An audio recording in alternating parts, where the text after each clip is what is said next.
Hai, Assalamualaikum. Anda bersama saya Farah untuk Minggu Aman sekali ini dan jom kita lihat apakah berita dari dalam dan luar negara dalam arena teknologi yang menarik sepanjang minggu lalu. Sistem pembayaran menggunakan Apple Pay dan juga Samsung Wallet untuk tiket kereta api KTM telah dilaksanakan. Dengan menggunakan Apple Pay dan Samsung Wallet, pengguna boleh dengan mudah menyentuh peranti mereka pada terminal di pintu dan memasuki kereta api selepasnya. Selain penggunaan peranti dengan sokongan berkenaan, pengguna turut boleh memasang aplikasi Kids KTMB dan mengimbasnya untuk tujuan pembayaran. Dengan langkah ini, pengguna diberikan lebih pilihan dalam pembayaran untuk menaiki kereta api KTM dan tidak terhad kepada membeli tiket di kaunter sahaja. Pembaharuan lesen memandu dan juga lesen kenderaan motor boleh dilakukan secara terus melalui aplikasi MyJPJ. Dengan menggunakan aplikasi berkenaan, pengguna boleh melakukan pembaharuan lesen memandu sehingga 10 tahun dan melakukan pembaharuan lesen memandu sedia ada dengan menambah tempoh sehingga 10 tahun serta melakukan pembayaran terus menggunakan aplikasi tersebut. Di samping itu, untuk lesen kenderaan motor pula, pembayaran boleh dilakukan dalam tempoh 2 bulan sebelum tempoh tamat.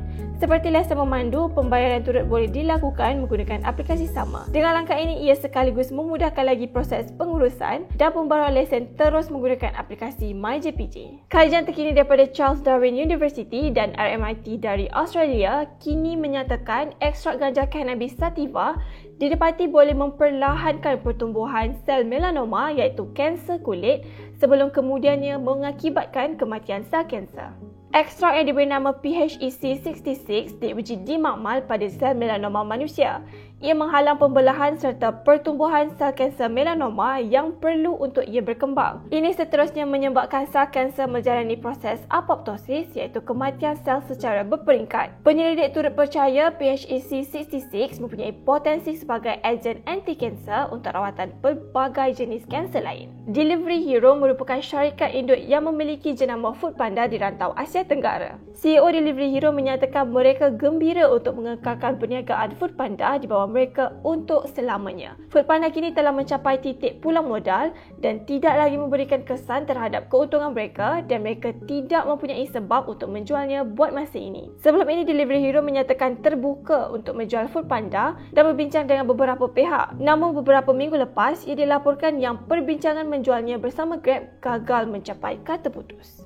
Meta kini mengumumkan penambahan ahli lembaga pengarah baharu untuk syarikat mereka termasuk anak kelahiran Malaysia, CEO Broadcom, Hock Tan. Hock Tan lahir di Pulau Pinang dan telah bertugas di sejumlah syarikat sebelum ini termasuklah General Motors dan PepsiCo. Kepakaran Hock Tan dalam arena semikonduktor dijangka akan membantu Meta yang kini giat melakukan pelaburan dalam arena kecerdasan buatan dan pembangunan Gen AI. Nvidia telah mengatasi Alphabet iaitu syarikat induk Google dari segi nilai pasaran dan menjadikan Nvidia sebagai syarikat yang keempat paling bernilai di dunia. Peningkatan nilai syarikat Nvidia ini selari dengan permintaan semikonduktor serta chip yang meningkat naik terutamanya disebabkan oleh penerajuan arena kecerdasan buatan. Pada kedudukan keempat, Nvidia kini bernilai $1.825 trilion dan hanya di belakang Saudi Aramco, Apple dan juga Microsoft. Kedua-dua model Sony PlayStation 5 yang baharu kini boleh dibeli di Malaysia. Pertempahan dibuka hari ini dengan konsol akan dijual secara terbuka bermula 20 Februari ini. Model baharu ini adalah lebih nipis berbanding model asal yang dilancarkan pada tahun 2020. Ia bukan sahaja lebih nipis tetapi juga lebih ringan berbanding model terdahulu. Kemas kini baharu ini menyertakan storan 1TB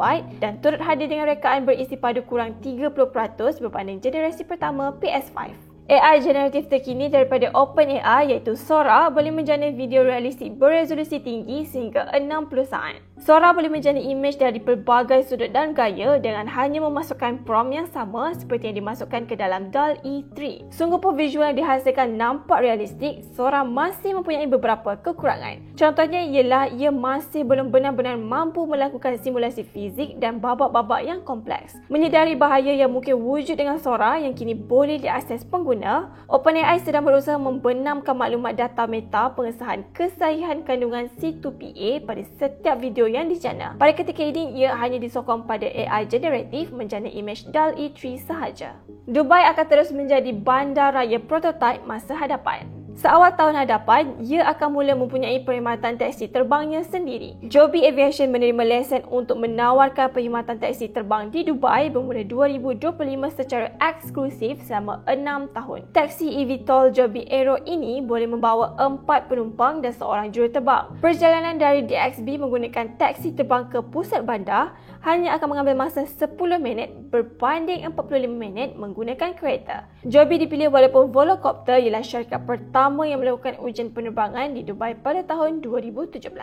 Menteri Pertahanan berkongsi berkenaan kertas putih pertahanan yang menyentuh sejumlah perkara. Salah satunya adalah berkenaan dengan kesiagaan angkatan masa hadapan. Angkatan ini akan memfokuskan kepada ancaman bukan tradisional, terutamanya pada ancaman digital seperti serangan cyber, pengkodaman dan sebagainya. Tambahan pula pada era adaptasi kecerdasan buatan dan data raya, pertahanan negara juga perlu terus diperkukuh dengan pelbagai pertahanan dan perlindungan baharu.